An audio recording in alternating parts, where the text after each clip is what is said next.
आज परमानंद का विषय है, अधिक मास है, पुरुषोत्तम मास है। पुरुषोत्तम मास की बड़ी महिमा है, परंतु पुरुषोत्तम मास में स्नान की बड़ी महिमा है। तीर्थों में किए गए स्नान, समुद्रगामी नदियों में किया गया स्नान, ये सबका बड़ा महत्व है।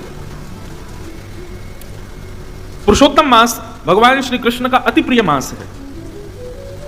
श्रीमन नारायण ही मानो पुरुषोत्तम मास में वायु, सूर्य का प्रकाश, रात्रि की चंद्रमा, सब कुछ जो कुछ भी है जिससे भी हम जीवित हैं, ये पंचभूत भी, पृथ्वी, जल, तेज, वायु, आकाश, सब कुछ नारायण में हो जाता है। अभी जो आप श्वास भी ले रहे हैं ना, उसमें भी श्रीमन नारायण ही आपके भीतर प्रवेश कर रहे हैं। इतना पवित्रतम ये मास है, अति प्रिय। साल भर में जितने भी श्रेष्ठ दिन होते हैं, चाहे जन्माष्टमी हो, चाहे राधाष्टमी हो, चाहे रामनवमी हो, हनुमान जयंती हो, नवरात्रि के दिन हो, कार्तिक मास हो, जितने भी साल भर के श्रेष्ठ दिनों में पुण्य प्राप्त होते हैं, वो सारे पुण्य पुरुषोत्तम मास के प्रति क्षण में प्राप्त होते हैं, हर सेकंड में। ऐसा है पुरुषोत्तम मास। हमसे भूल चूक में, जाने अनजाने में जो भी अपराध हमसे बन जाते हैं, पुरुषोत्तम मास के हर क्षण में भगवत दर्शन, भागवत दर्शन, तीर्थों का दर्शन, संत वैष्णवों का दर्शन उन समस्त पापों को नष्ट कर देता है। बहुत ध्यानपूर्वक सुनिएगा और सब लोग एक निष्ठ होकर के बैठिए, बिल्कुल एक एक शब्द सुनिए। जो भी अपराध हमसे बन जाते हैं, चाहे जाने में चाहे अनजाने में, ठाकुर जी हमको 4 वर्ष में एक बार पुरुषोत्तम मास में अवसर देते हैं कि उस भूल को ठीक कर लो। आपसे जो भी अपराध हुआ उससे निवृत्त होने का प्रयास कर लीजिए, मैं आपको अवसर दे रहा हूं। तो ये अवसर है, इसको गवाइएगा मत। आज हमारी बात मान के कथा पूर्ण होने के बाद में अपने अपने कक्ष में जाइएगा और एक कागज पेन लेके सारी लिस्ट बनाइएगा। हमने कितने अपराध हमसे हो चुके हैं जो हमको पता है, या फिर हम क्या क्या अपराध रोज ही करते हैं, कौन कौन से अवगुण हमारे भीतर विराजमान हैं, इन सब चीजों की लिस्ट बनाइएगा और सबको एक बार अवलोकन करके 7 दिन तक नित्य उनका दर्शन कीजिएगा। ये मेरे अपराध हैं, ये हमारे अवगुण हैं। हे गंगा मैया कृपा करो, हे भागवत जी आप कृपा करो, हे पर्वतराज हिमालय, हे बद्री केदारनाथ भगवान आप कृपा करके हमको परम पवित्र करो। हम संकल्प लेते हैं आज के बाद ऐसा नहीं करेंगे। और 7 दिन बाद अपने अवगुणों की वो पर्ची, उस पर पुष्प आदि लग करके, तिलक आदि लगा करके बढ़िया उसको गंगा जी में प्रवाहित कर देना। लेकिन संकल्प के साथ गंगा मैया को वचन देना कि आज के बाद नहीं करेंगे, आप इस बार हमको पवित्र कर दो। बस आप अपनी पर्ची उसको प्रवाहित कर देना, गंगा मैया आपको परम पवित्र कर देंगे। ये पुरुषोत्तम मास आपको नारायणमय बना देगा। इसलिए इस अवसर को चूकिएगा नहीं, जितना हो सके इस अवसर का लाभ लीजिए। इन 7 दिनों तक नियम बनाइए। वैसे तो कहते हैं कि पुरुषोत्तम मास के, कई लोग पूछते महाराज जी नियम क्या है? एकादशी का जो नियम होता है ना, वो पूरे मास भर का नियम है। ये सबसे श्रेष्ठ नियम है।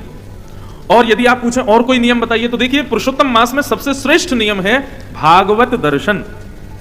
भागवत दर्शन का मतलब क्या होता है? भागवत का मतलब केवल पोथी नहीं, भागवत का मतलब भगवान के जो हैं उनका दर्शन। साल भर भगवान के दर्शन का महत्व है, लेकिन पुरुषोत्तम मास में भगवान के संत, भगवान के वैष्णवजन, भगवान के विप्रजन, संत वृंद आदि, इन सबके दर्शन का महत्व है। इसलिए भैया चूकिएगा मत। ब्राह्मणों को प्रणाम करो, संत जनों को प्रणाम करो, जो भी वैष्णव तिलक में दिखाई दे उसको प्रणाम करो। वैष्णव दर्शन का फल है। हमारे गुरुदेव एक छोटी सी कथा सुना रहे थे पुरुषोत्तम मास की, कि नारायण भगवान से नारद जी ने जाकर के पूछा, महाराज इस पुरुषोत्तम मास के भाव का फल क्या है और इस पुरुषोत्तम मास में विशेषता क्या है? तब भगवान श्रीमन नारायण बोले, देखो अब हम तुमको बताएंगे तो तुमको शायद इतना समझ नहीं आए, तो एक प्रैक्टिकल करके बताते थे। नारद जी बोले बताइए। बोले नीचे अमुक नाम पर एक तालाब है, उस तालाब में एक मछली है, उस मछली से जाकर के पूछो पुरुषोत्तम मास का फल क्या है।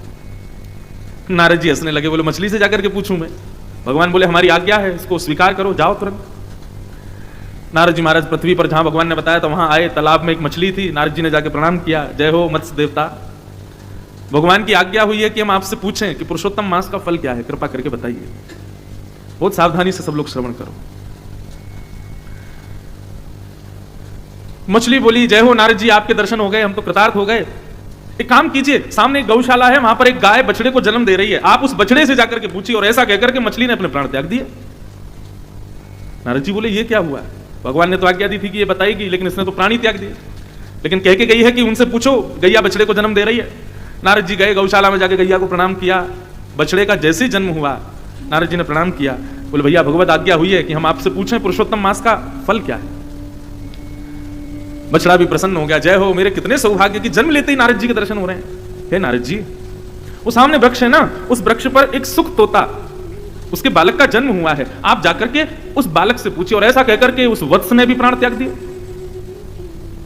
नारद जी बोले, ये हो क्या रहा है भैया, मैं जिससे पूछ रहा हूं वो प्राण त्याग देता है। नारद जी उस वृक्ष पर तोते के वत्स से बोले, भैया आपका अभी जन्म हुआ। वो तोता प्रसन्न हो गया नारद जी को देख करके, बोले, जय हो, आपके दर्शन हो गए नारद जी। नारद जी बोले, भैया पुरुषोत्तम मास के फल क्या है, पुरुषोत्तम मास की योग्यता क्या है, जरा बताइए। सुख पक्षी के उस छोटे से बालक ने कहा, जय हो नारद जी, आपके दर्शन हुए, मैं कृतार्थ हो गया। अभी अभी ना इस नगर के राजा के पुत्र ने जन्म लिया है, आप जाकर के राजा के यहां उस पुत्र से पूछिए। और ऐसा कहकर के वो सुख पक्षी का बालक भी मर गया। नारद जी तो घबरा गए, बोले, मैं जिससे पूछता हूं वो प्राण त्याग देता। मछली के बालक ने त्याग दिया, गैया के बालक ने त्याग दिया, अब इस सुख के बालक ने भी। कहीं ऐसा नहीं हो मैं राजा से पूछने जाऊं उसका बालक भी प्राण त्याग दे। मैं जहां जा रहा हूं भैया, कहीं यही तो पुरुषोत्तम मास का फल नहीं है। नारद जी बड़े घबरा गए, लेकिन क्या करें, जानना तो है, भगवान की आज्ञा है। तो नारद जी पहुंचे, और पहुंच करके राजा ने तो आनंद हो गया, अरे वाह वाह वाह, जय हो, मेरे घर बालक हुआ, संत नारद पधारे हैं, भगवत शिरोमणि पधारे हैं, दंडवत प्रणाम किया। बोले, महाराज भगवान की आज्ञा हुई है, पुरुषोत्तम मास का फल जान करके आओ, महिमा पूछ करके आओ, जो भी बता रहे हैं सब प्राण त्याग रहे हैं, अंत तो गत्वा आपके पुत्र से पूछने के लिए कहा है। नन्ना सा राजा का पुत्र जैसे ही नारद जी की गोद में दिया, तो भगवत आज्ञा से वो नन्ना सा बालक ही बोलने लगा। बोले, जय हो नारद जी, आपको प्रणाम। बोले, भैया प्राण मत त्यागना, पहले ये बताओ पुरुषोत्तम मास का फल क्या है।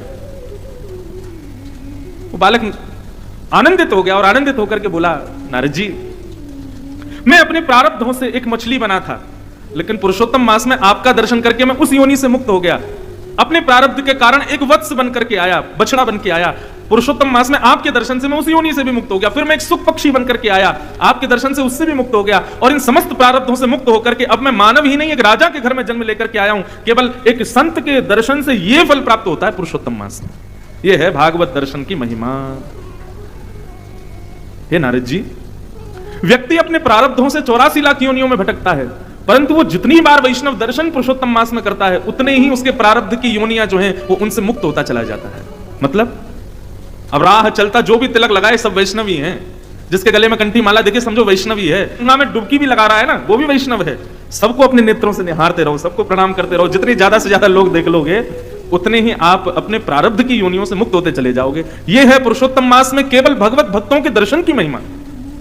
सोचो, भगवत भक्त के दर्शन की महिमा इतनी है, तो तीर्थ में जाने की महिमा कितनी होगी। उस तीर्थ में भी भगवत नदियों में स्नान करने की क्या महिमा होगी, और भगवत नदियों में भी सर्वश्रेष्ठ श्री गंगा में स्नान की क्या महिमा होगी। और उसमें भी आप कथा भी सुन रहे हो। अपने मुझे बताया गया था, जब इस कथा के लिए बात करने आए थे इस कथा के आयोजक, तो बोले, महाराज जी जितने भी वैष्णव आ रहे हैं सबकी सेवाएं साथ आ रही हैं, सब अपने ठाकुर जी को संग लेकर के आ रहे हैं। बताओ इससे बड़ी महिमा और क्या होगी। गंगा स्नान, भागवत की कथा श्रवण, तीर्थ दर्शन, वैष्णव दर्शन, भक्त दर्शन, भगवत सेवा, और आप जो प्रसाद भी पाओगे, भोजन भी करोगे, वो सामान्य अन्य आहार नहीं है, वो भी प्रसाद है। 24 घंटे में से कम नहीं तो 18-19 घंटे तो आप लोग केवल भगवत में ही रहने वाले हो। निश्चित ही इस पुरुषोत्तम मास में किए गए हमारे द्वारा कर्म जो हैं वो जीते जी। अच्छा, अब इसके पीछे एक बात और, महाराज जी हमारे पुरुषोत्तम मास में किए गए नियम का फल हमको क्या मांगना चाहिए। ठाकुर जी से क्या फल मांग रहे हैं। वैसे तो हम वृंदावन वाले हैं, वृंदावन वाले कछु फल ना मांगे ठाकुर जी से, वृंदावन वाले फल ना मांगे, वृंदावन वाले ठाकुर जी को मांगे, हे नाथ हमारे सब कर्मों का फल ये मिल जाए कि श्याम सुंदर हमको प्राप्त हो जाए, ठाकुर जी हमको प्राप्त हो जाए। तो इस पुरुषोत्तम मास में आप जो भी कुछ करके जाएं, संकल्प लीजिएगा गंगा का जल लेकर के, हे गंगा मैया हमारे सब सत्कर्मों का फल हमको केवल ये दे दो कि श्री वृंदावन बिहारी लाल का मृत्यु से पहले प्रत्यक्ष दर्शन हो जाए, बस और कुछ नहीं चाहिए हमको, बस ये मांग करके जाइएगा। और भैया जितना हो सके दीन रहने का प्रयास करना, ये अवसर है। एक महीने की एक प्रकार से जैसे लोग बीमार हो जाते हैं, मोटे हो जाते हैं, कोलेस्ट्रॉल बढ़ जाता है, शुगर बढ़ जाता है, तो अपनी थेरेपी के लिए पंचकर्म वगैरह करवाने जाते हैं, दक्षिण भारत में जाते हैं, हिमालय पे जाते हैं। तो ऐसे ही हमारे पाप, काम, क्रोध, लोभ, ईर्ष्या, द्वेष, अभिनिवेश, अहंता, ममता, ये जो भी हमारे भीतर है, ये सब रोग हमको लग गए हैं। तो ठाकुर जी ने 30 दिन के लिए पंचकर्मा कराने के लिए भेजा है। ये पुरुषोत्तम मास, अपने एक एक भाव को शुद्ध कर लीजिए, आनंदित हो जाइए। खूब प्रेम से सब लोग कथा श्रवण कीजिए। कृष्णं नारायणं वंदे, कृष्णं वंदे व्रजप्रियं, कृष्णं द्वैपायनं वंदे कृष्णं वन्दे प्रथासतं सच्चिदानन्दरूपाय विश्वोत्पत्त्यादिहेतवे तापत्रय विनाशाय श्रीकृष्णाय वयं नमः। सच्चिदानंद रूपाय विश्वोत्पत्त्यादि हेतवे तापत्रय विनाशाय श्री कृष्णाय वयम नुमः। भगवान का अद्भुत परिचय दिया गया है महात्मा के प्रथम श्लोक में। यह एक श्लोक ही काफी है श्रीमन नारायण को जानने के लिए, कृष्ण को जानने के लिए। बहुत ध्यान से सुनिएगा। 3 प्रकार के रूप हैं भगवान के, 3 प्रकार के गुण हैं भगवान के, 3 प्रकार के कर्म हैं भगवान के, त्रिकाला बाधित हैं भगवान। और उनका सुंदर वर्णन यहां पर भागवत के महात्म्य में किया गया। कैसे हैं भगवान? सच्चिदानंद रूपाय। ठाकुर जी का रूप कैसा है? पहला सत्य, भगवान सत्य है। सब लोग इधर देखो, कथा सुनो ध्यान से, सावधानी से। ठाकुर जी का प्रथम स्वरूप क्या है? सत्य। भगवान सत्य हैं, सब जानते हैं, लेकिन मेरी दृष्टि में एक भाव है, उनको सत्य इसलिए कहा जाता है क्योंकि उनके सामने जाने के बाद व्यक्ति के भीतर कितनी भी सत्यताएं छुपी हो सब प्रकट हो जाती हैं। बहुत ध्यान से समझिएगा इस बात को। आप अपने अवगुणों को अपनी पत्नी से छुपा लोगे, पत्नी अपने भावों को पति से छुपा लेगी, बच्चे माता पिता से छुपा लेंगे, सबसे आप अपने भावों को छुपा लोगे। लेकिन ठाकुर जी के सन्मुख जाते ही कई लोग कान पकड़ते हैं। क्यों पकड़ते हैं? ए नाथ, आप तो सब जानते हो मेरे अंदर क्या क्या है, मैं कैसा हूं, कि पड़ोसी को देख करके मुझको कितनी जलन होती है, आपको सब पता है। किसी की उपलब्धि मुझसे देखी नहीं जा रही है, आप सब जानते हो नाथ। मैं एकादशी के दिन चुपके चुपके रोटी खा लेता हूं, आपको पता है नाथ। आप सब जानते हो नाथ, आपसे क्या छुपा है। हमारे भीतर जितने भी असत्य हैं जो हमने सबसे छुपाए हैं, ठाकुर जी के सामने सहज सब प्रकट हो जाते हैं, इसलिए वो सत्य हैं। व्यक्ति कितना भी बनावटी रूप धारण कर ले संसार को रिझाने के लिए, लेकिन ठाकुर जी के सामने जाकर के उस सब वास्तविकताएं उसको याद आ जाती हैं। मैं कितना क्रोधी हूं, मैं कितना कामी हूं, कितना लोभी हूं, कितना द्वेष मेरे भीतर बड़ा है, ये सब ठाकुर जी के सामने प्रकट हो जाता है, इसलिए वो सत्य हैं। क्यों? क्योंकि व्यक्ति के हृदय से सत्य को प्रकट करा देते। उनके जैसे सूर्य के प्रकाश आते ही अंधेरा रुकेगा नहीं। सूर्य के प्रकाश आते ही कितनी भी बहुमूल्य वस्तु हो, अंधेरे में जो दिख नहीं रही है वो प्रकट हो जाती है। ऐसे ठाकुर जी के सामने जाती व्यक्ति के सारे विकार, सारे असत्य प्रकट हो जाते हैं, इसलिए वो सत्य है। तो भगवान का पहला स्वरूप क्या है? सत्य। ठाकुर जी का दूसरा स्वरूप है चैतन्य। भगवान चैतन्य। केवल जड़ में ही उनका दर्शन मत करो, केवल मूर्ति में ही वो है, ऐसा नहीं। हमारे वृंदावन में, मैं एक बात कथाओं में कहा करता हूं, हमारे वृंदावन में जिसको देखो राधे राधे राधे राधे, जय श्री राधे राधे राधे बोलते, बेचारे कन्हैया तो कोने में कहीं बैठे हैं। जय श्री कृष्ण हम बार कोई 2-4 लोग बोलते, नहीं तो वृंदावन में सब राधे राधे बोलते हैं। लेकिन आप मंदिर में जाकर के देखो, बिहारी जी चले जाओ, राधा वल्लभ जी चले जाओ, राधा रमण जी चले जाओ, कहीं भी चले जाओ, बैठे कौन है? श्याम सुंदर। और मुख से बोल क्या रहे हैं? जय जय श्री राधे। राधा रानी कहां है? सब जगह ठाकुर जी बैठे हैं। अब इसके अनेक भाव हैं। राधा रानी बैठी हैं, वो देखने के लिए बहुत समय चाहिए, सदगुरु की कृपा चाहिए तो किशोरी जी दिखें। लेकिन प्रत्यक्ष भाव से, यदि सामान्य भाव से वृंदावन में आप देखो तो केवल ठाकुर जी हैं। राधा रानी कहां है? वृंदावन की वायु राधा रानी है, वृंदावन के शब्द राधा रानी है, वृंदावन का कणकण राधा रानी है, वृंदावन में प्रकाश राधा रानी, वृंदावन की निशा राधा रानी, वृंदावन में वृक्ष राधा रानी, पत्र राधा रानी, सब राधा रानी है। केवल जड़ भाव से राधा रानी नहीं है, चैतन्य भाव से वृंदावन में विचरण कर रही हैं, वो श्री राधा रानी सब जगह घूम रही है। तो भगवान का दूसरा स्वरूप चैतन्य, वो केवल जड़ पदार्थ में नहीं है, केवल मूर्ति में नहीं है। ठाकुर जी चैतन्य हैं, प्रत्यक्ष हैं। वो केवल जड़ में ही प्रकट हो गए ऐसा नहीं है, वो चैतन्य भी रहते हैं। इसका दूसरा अर्थ यह है भैया, चलते फिरते उठते बैठते हर मानव चैतन्य है, तो इसका मतलब उनके भीतर ठाकुर जी हैं। गीता में भगवान कहते हैं, ईश्वरः सर्वभूतानां हृदय सेर्जुन तिष्ठति। सबके भीतर भगवान बैठे हैं। और इसका सबसे बड़ा कारण क्या है? व्यक्ति के अंदर भगवान है, इसका सबसे बड़ा उदाहरण क्या है? बहुत ध्यान से सुनिएगा। व्यक्ति को आप स्पर्श कर रहे हो, व्यक्ति के आप संग बैठे हो, व्यक्ति के आप संग खा रहे हो, कब तक? जब तक वो जीवित है। लेकिन जैसे ही उसके प्राण निकल जाते हैं, क्या आप उसके बगल में बैठोगे? क्या आप उसका स्पर्श करोगे? क्या आप उसको अपने पास बैठाओगे? क्या अपने घर में रखोगे? नहीं। प्राण निकलते ही मैं इस पंक्ति को निश्चित अपनी हर कथा में गाता हूं। सूरदास जी कहते हैं, जा प्रियतम सो प्रीत घनेरी, प्राण निकल जाने के बाद सो देख डर जई, जा प्रियतम सो प्रीत घनेरी, जा प्रियतम सो प्रीत घनेरी, जा प्रियतम सो प्रीत घनेरी, जा प्रियतम सो प्रीत घनेरी, सो देख डर जई, सो देख डर जई। पत्नी को अपना पति बहुत प्रिय है, पति को अपनी पत्नी बहुत प्रिय है, बच्चों को अपने माता पिता बड़े प्रिय हैं, माता पिता को अपने बच्चे बड़े प्रिय हैं, भाई भाई को प्रिय है, बहन बहन को प्रिय है, सब एक दूसरे से प्रेम करते हैं, आसक्ति है सबकी।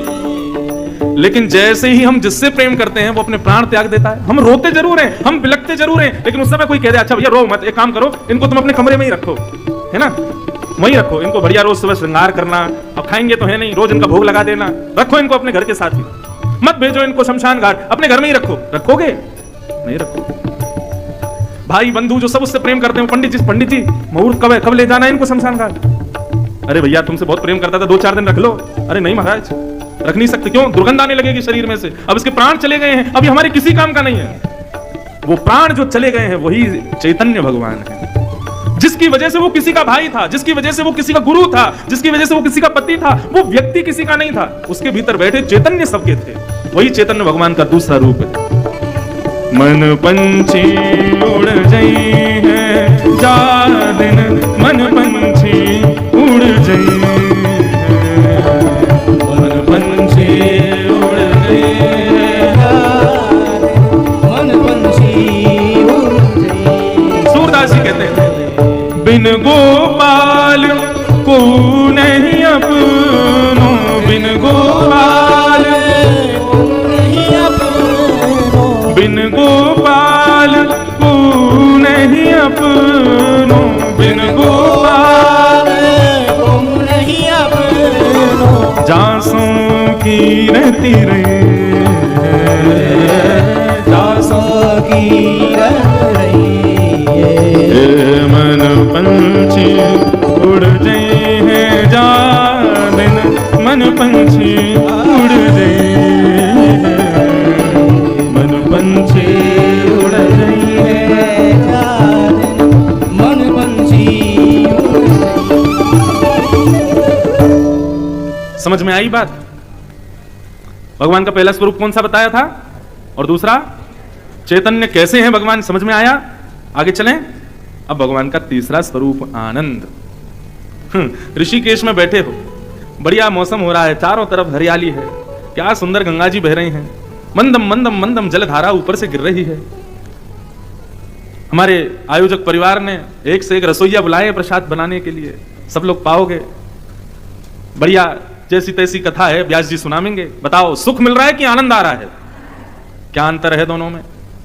सुख में और आनंद में अंतर क्या है? जिस वस्तु का उपभोग करने पर, जिस वस्तु का उपयोग या उपभोग करने पर उस वस्तु की रसता धीरे धीरे कम होने लग जाए, उसको सुख कहते हैं।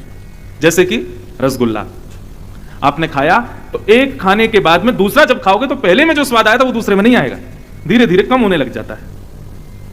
महंगे फोन, 1.5 लाख का 2 लाख का फोन खरीद के लाओगे तो उसको डिब्बे से निकालते ही चलाने में जो सुख मिलेगा वो उसके अगले दिन कम हो जाएगा, उसके तीसरे दिन और कम हो जाएगा, चौथे दिन और कम हो जाएगा, धीरे धीरे कम होता चला जाएगा।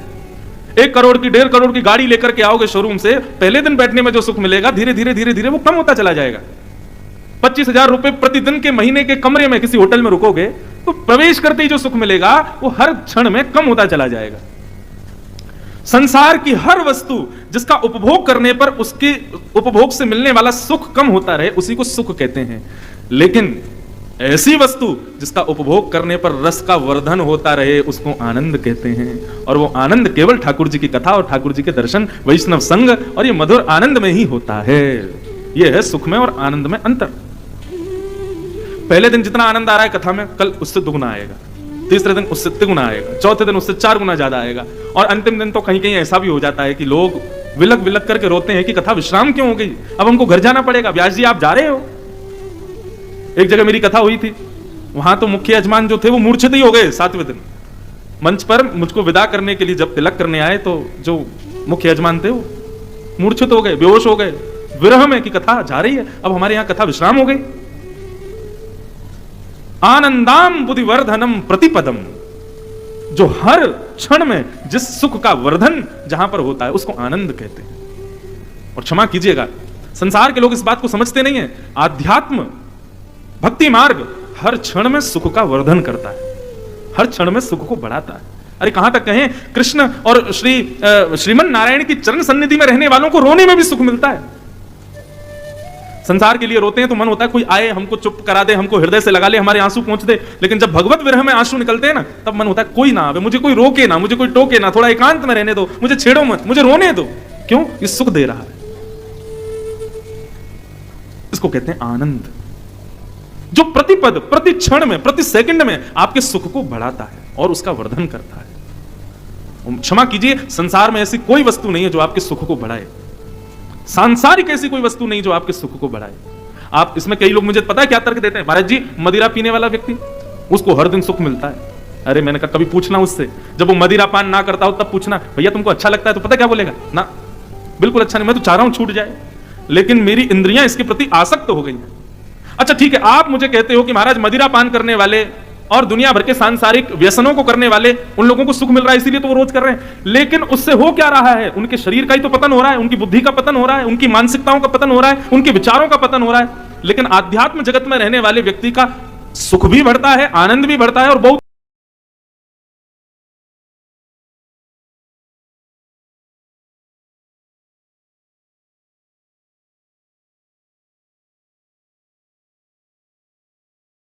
पत्नी को अपना पति बहुत प्रिय है, पति को अपनी पत्नी बहुत प्रिय है, बच्चों को अपने माता पिता बड़े प्रिय हैं, माता पिता को अपने बच्चे बड़े प्रिय हैं, भाई भाई को प्रिय है, बहन बहन को प्रिय है, सब एक दूसरे से प्रेम करते हैं, आसक्ति है सबकी। लेकिन जैसे ही हम जिससे प्रेम करते हैं वो अपने प्राण त्याग देता है। हम रोते जरूर हैं, हम बिलखते जरूर हैं, लेकिन उस समय कोई कह दे अच्छा भैया रो मत, एक काम करो इनको तुम अपने कमरे में ही रखो, है ना, वहीं रखो इनको, बढ़िया रोज सुबह श्रृंगार करना, अब खाएंगे तो है नहीं, रोज इनका भोग लगा देना, रखो इनको अपने घर के साथ ही, मत भेजो इनको शमशान घाट, अपने घर में ही रखो। रखोगे? नहीं रखो। भाई बंधु जो सब उससे प्रेम करते हैं, पंडित जी मुहूर्त कब है, कब ले जाना है इनको शमशान घाट? अरे भैया तुमसे बहुत प्रेम करता था, 2-4 दिन रख लो। अरे नहीं महाराज रख नहीं सकते। क्यों? दुर्गंध आने लगेगी शरीर में से, अब इसके प्राण चले गए हैं, अभी हमारे किसी काम का नहीं है। वो प्राण जो चले गए हैं वही चैतन्य भगवान है, जिसकी वजह से वो किसी का भाई था, जिसकी वजह से वो किसी का गुरु था, जिसकी वजह से वो किसी का पति था। वो व्यक्ति किसी का नहीं था, उसके भीतर बैठे चैतन्य सबके थे, वही चैतन्य भगवान का दूसरा रूप है। मन पंछी उड़ जाई है जा दिन, मन पंछी उड़ जाई है, मन पंछी उड़ जाई है, मन पंछी उड़ जाई। सूरदास जी कहते हैं बिन गोपाल को नहीं अपनो, बिन गोपाल को नहीं अपनो, बिन गोपाल को नहीं अपनो, बिन गोपाल को नहीं अपनो, जासों की रहती रहे,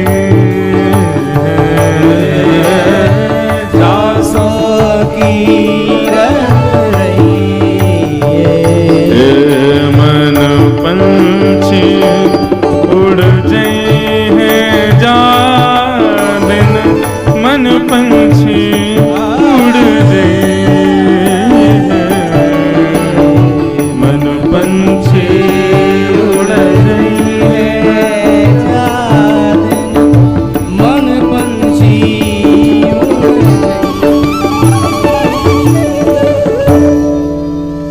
समझ में आई बात?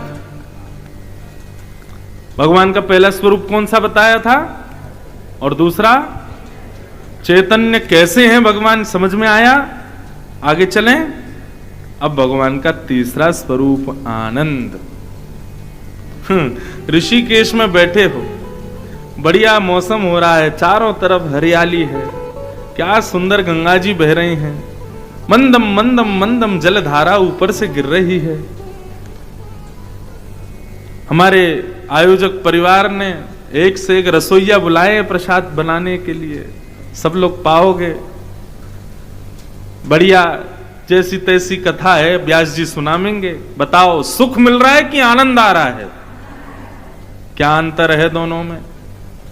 सुख में और आनंद में अंतर क्या है? जिस वस्तु का उपभोग करने पर,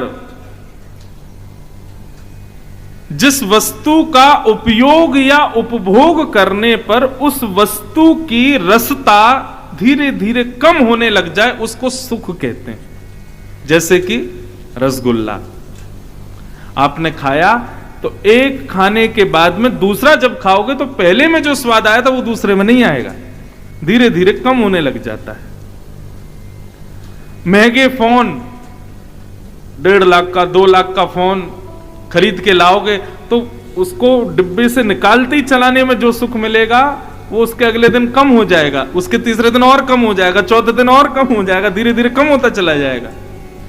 1 करोड़ की 1.5 करोड़ की गाड़ी लेकर के आओगे शोरूम से, पहले दिन बैठने में जो सुख मिलेगा धीरे धीरे वो कम होता चला जाएगा।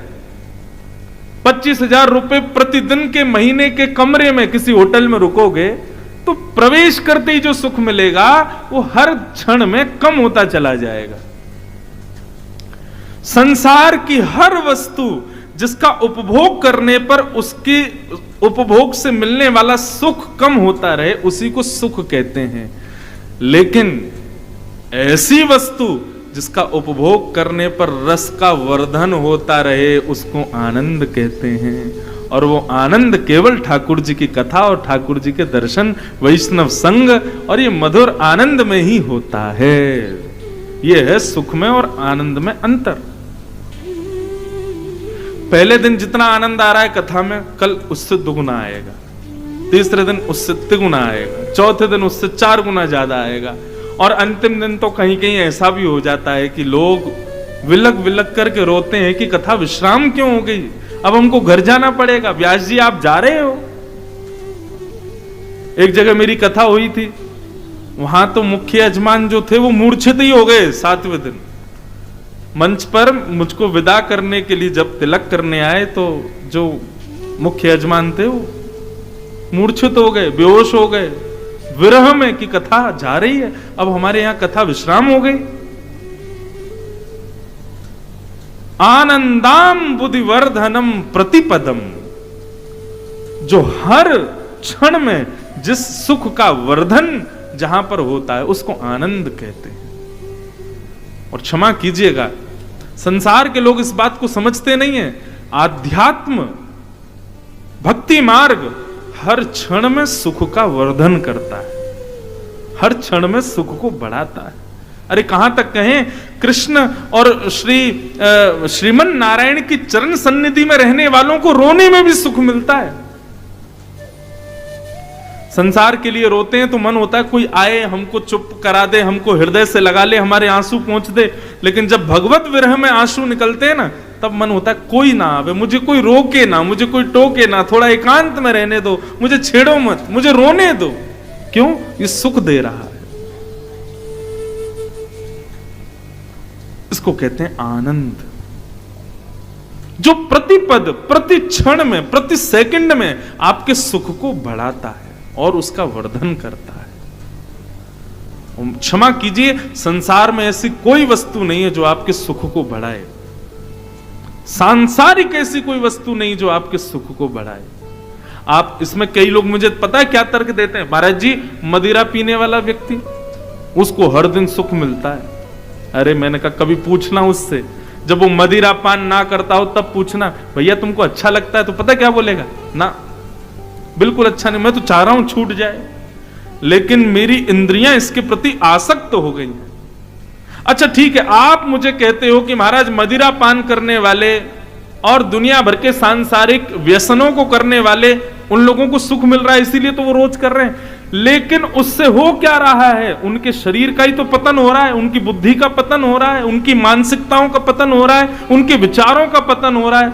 लेकिन आध्यात्म जगत में रहने वाले व्यक्ति का सुख भी बढ़ता है, आनंद भी बढ़ता है और बौद्धिक विकास भी होता है, मानसिक विकास भी होता है, उसका पतन नहीं होता, उसका शरीर। आहा, अब ये मानस जी की कथा करके आए ना, तो एक सुंदर विषय उसमें आया कि हनुमान जी जब विभीषण के यहां गए, लंका में जब घूम रहे थे, तो जैसे ही विभीषण के घर गए, बाहर देखा धनुष बाण चित्र लगा है, राम राम की ध्वनि आ रही है, तो हनुमान जी ने ब्राह्मण का वेश धारण किया और जैसे ही विभीषण के पास पहुंचे हैं, तो विभीषण जानता नहीं है कि ये कौन है। हनुमान जी आए थे, ब्राह्मण बन के आए, लेकिन हनुमान जी ब्राह्मण के वेश में आए तो विभीषण ने बिना पहचान के भी हनुमान जी को दंडवत प्रणाम किया, बोले जय हो भगवान, आप बड़े बड़े पधारे। हनुमान जी को थोड़ा संकोच हुआ, कहीं पहचान तो नहीं गया मुझको। एक आध बार दर्पण में देखा, बोले यार लग तो ब्राह्मण ही रहा हूं, इसको ये मुझे प्रणाम क्यों कर रहा है? तो हनुमान जी ने पूछा, विभीषण क्या आप हमको जानते हो? क्या आपको पता है हम कौन हैं? विभीषण बोला, मैं आपको जानता नहीं हूं, मुझे नहीं पता आप कौन हो। पर हनुमान जी बोले, तो फिर तुमने हमको प्रणाम क्यों किया और हमको इतना स्याह स्याह के देख क्यों रहे हो? विभीषण ने जो उत्तर दिया ना, विभीषण कहता आप जो भी हो मैं नहीं जानता, पर जब से मैं आपको देख रहा हूं तब से मुझे राघव की बड़ी याद आ रही है, जब से मुझे राम जी बड़े प्यारे लग रहे हैं, मेरा बार बार मन हो रहा है मैं थोड़ा और भजन कर लूं, मैं थोड़ी और सेवा कर लूं। जब से आपको देखा मुझे ऐसा लग रहा है मैं ठाकुर जी के और समीप पहुंच गया, तो अब मुझे और पहचान की जरूरत नहीं कि आप कौन हो, पर आप जरूर कोई वैष्णव हो। तुरंत हनुमान जी अपने रूप में आ गए। मतलब क्या समझ में आई बात? लोग कहते हैं महाराज व्यसन करने वालों को भी तो सुख मिल रहा है। अरे उनको देख करके और नेगेटिविटी आ जाती है अंदर। अभी मदिरा पी करके कोई आ जाए इस पंडाल में, आप क्या करोगे? पीछे के लोग ही 4-5 लोग उसको भगा देंगे यहां से। फ्लाइट में बैठे हो, बगल वाला मद्यपान कर ले, मांस खा ले, तो आपका दिमाग ऐसा हो जाता है। अब हम वैष्णव हैं, हम लोगों को तो ठीक लगता नहीं, लेकिन वैष्णव कैसा? वो जिस क्षेत्र में जाता है, जिस स्थान पर जाता है, जिस सभा में पहुंच जाता है, वहां के लोगों के हृदय में अत्यंत शांति, उसमें कुछ कहा नहीं है, लोग उसको जानते नहीं, लेकिन फिर भी उनका हृदय परम शांत हो जाता है। मैंने प्रसंग सुना है, क्योंकि स्थान उन्हीं का है इसलिए मैं कह सकता हूं।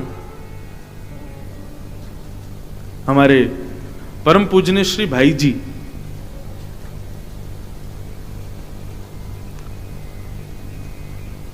भाई जी का एक मैंने प्रसंग कहीं सुना कि जब श्री राधा बाबा भाई जी से प्रथम बार मिलने के लिए गीता वाटिका पहुंचे, थे बड़े ज्ञानी थे, उनके आगे अच्छे अच्छे ज्ञानी ठहर नहीं पाते थे,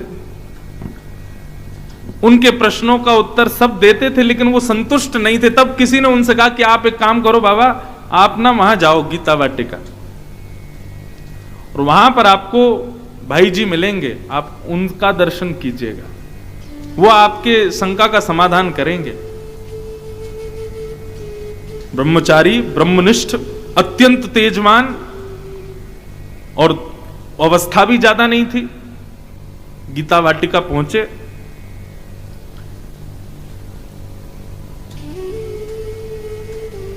पूज्य भाई जी संतों को प्रसाद पवा रहे थे, तो किसी ने कहा बाबा आप थोड़ा विराजो, भाई जी अभी आ रहे हैं।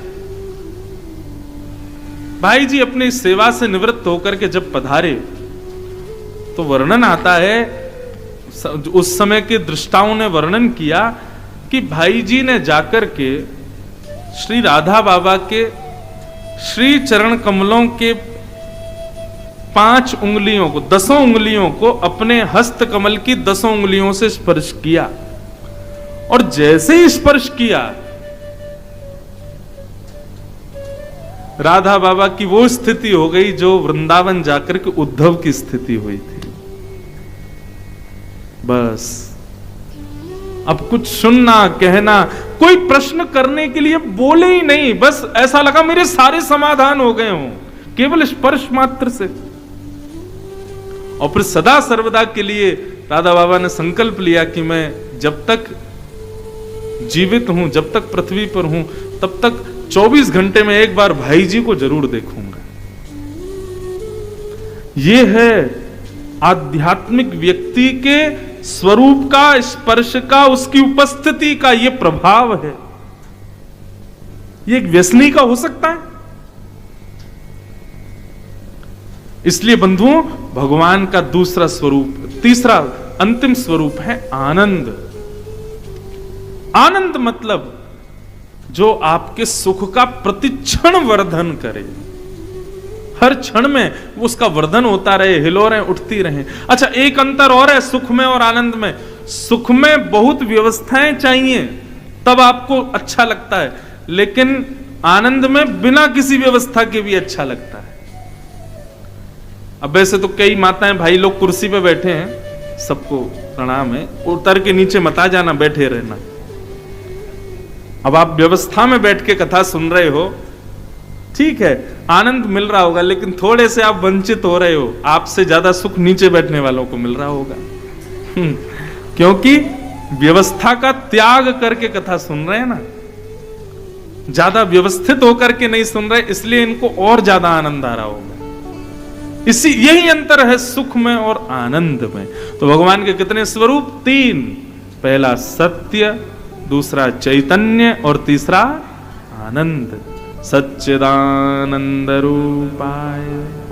इसीलिए हम लोग कृष्ण जन्म जब होता है तब गाते हैं, नंद घर आनंद भयो जय कन्हैया लाल की। विनय पत्रिका में गोस्वामी तुलसीदास जी महाराज एक पद गाते हैं। पद गाऊंगा नहीं, लेकिन इस पद का अर्थ आपको समझा देता हूं। हरि तुम बहुत अनुग्रह कीनो। हे हरि, आपने हमारे ऊपर बहुत बड़ा अनुग्रह किया। भगवान बोले कैसा अनुग्रह किया? तब श्री तुलसीदास जी कहते हैं, साधन धाम विबुध दुर्लभ तन मोह कृपा कर दीनो। सब लोग इधर देखो, यहां देखो, सावधानी से सुनो। हमने ये पद इसलिए खोला है ताकि इससे कुछ अच्छा मिले। गोपियां और जो भगवान से कह रही हैं, देखो ठाकुर जी सुलझे रहे और हमको उलझाते रहे, ऐसे काम नहीं चलेगा ना। कभी कभी ठाकुर जी को भी तो उलझाओ। तो इस पद में गोस्वामी जी ने ठाकुर जी को उलझा दिया है।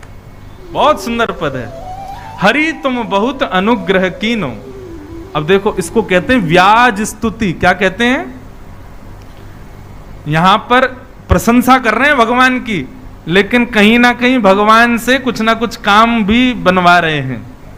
जैसे हम कई बार किसी की झूठी, अरे भैया आप तो बड़े श्रेष्ठ हो, बड़े महान हो, आपसे महान कौन है, ऐसी बात कर रहे हैं गोस्वामी जी। हरि तुम बहुत अनुग्रह कीनो। भगवान बोले हमने क्या अनुग्रह किया? बोले साधन धाम विबुध दुर्लभ तन मोह कृपा कर दीनो। ये तन जिसको पाने के लिए, मानव शरीर पाने के लिए लोग इतनी तपस्या करते हैं, आपने इतनी सुलभता से मुझे दे दिया नाथ, आपने बड़ी कृपा की मेरे ऊपर। तो भगवान थोड़े मुस्कुरा गए, फूल गए, बोले अच्छा चलो कोई बात नहीं, ज्यादा प्रशंसा मत करो। गोस्वामी जी बोले आगे सुन लीजिए थोड़ा। बोले क्या? बोले कोटि हूं मुख कही जात ना प्रभु के एक एक उपकार। और प्रशंसा कर रहे हैं, ठाकुर जी को चढ़ा रहे हैं ऊपर पहाड़ पे। बोले ठाकुर जी एक मुख से क्या, मैं करोड़ों मुख से भी आपकी प्रशंसा करूं, आपके अनुग्रह की कृपा की बात बताऊं तो भी नहीं कर पाऊंगा। आपने इतना अनुग्रह किया मेरे ऊपर। लेकिन नाथ, तदपि नाथ कछु और मांगी हूं, दीजो परम उदार। पहले तो भगवान की बड़ी प्रशंसा कर दी, आपने सब कुछ दे दिया, लेकिन नाथ हम क्या करें, हम तो सांसारी पापी लोग हैं ना, मांगने की हमारी प्रवृत्ति जाती नहीं, हम कुछ और भी मांगना चाहते हैं। भगवान भूल तो गई हैं, बोले अच्छा मांगो, क्या चाहिए तुमको? तुलसीदास जी बोले बस अब ये फंस गए, अब मांगो इनसे। गोस्वामी जी कह रहे हैं, विषयवारी मन मीन भिन्न नहीं होत कबहु पल एक, ताते सहु विपत्ति अति दारुण जन्मत जोनि अनेक। गोस्वामी जी कह रहे हैं, हे नाथ, विषय वारी शब्द सुनिएगा। काशी विश्वविद्यालय के लाइब्रेरी में भी एक तो हमारे वृंदावन के स्वामी हरिदास और दूसरे चित्रकूट के श्री गोस्वामी तुलसीदास, इनके शब्दों के अर्थ नहीं मिल पाएंगे। इनके शब्दों के अर्थ तो किसी संत के चरणों में ही मिलेंगे। गोस्वामी तुलसीदास जी कह रहे हैं, बोले नाथ एक कृपा और कर दीजिए। भगवान बोले बताओ क्या करना है। बोले विषय वारी, वारी कहते हैं जल को, विषय रूपी जल है। विषय किसको कहते हैं? सांसारिक प्रत्येक वस्तु जिसकी ओर हम आकर्षित हो जाते हैं उसको विषय कहते हैं। बोले प्रभु विषय रूपी जल में हमारी मन रूपी मछली घूम रही है।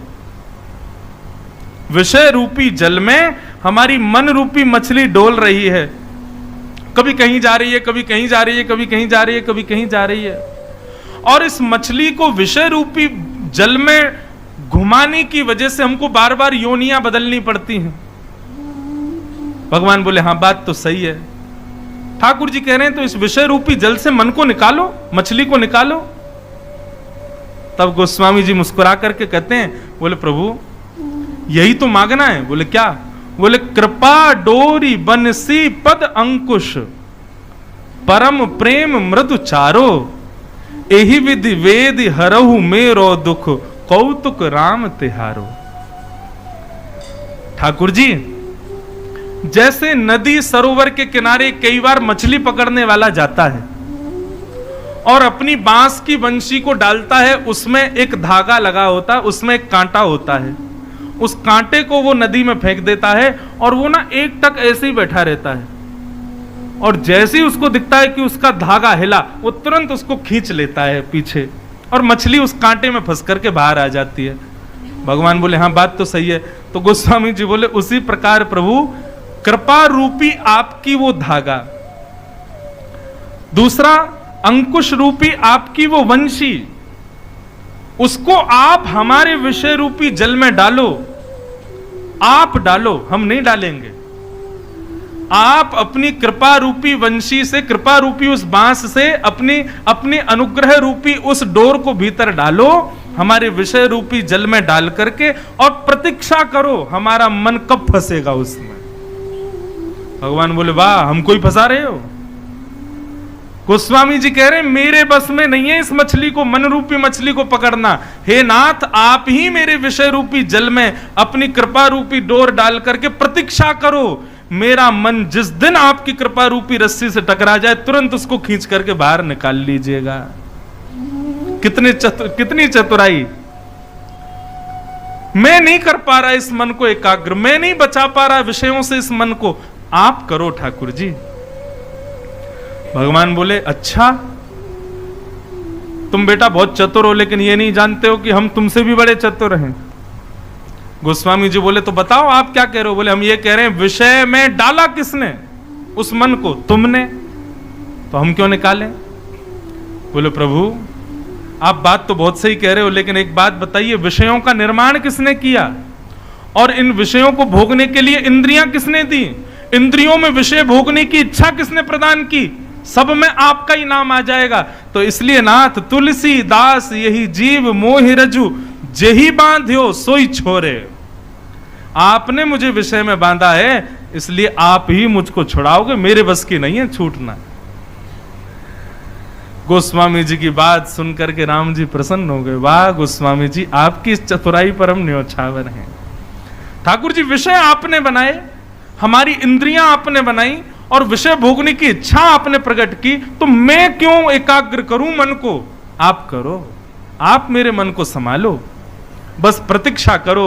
मैं किसी दिन आपकी कृपा रूपी डोरी से टकराऊं बस।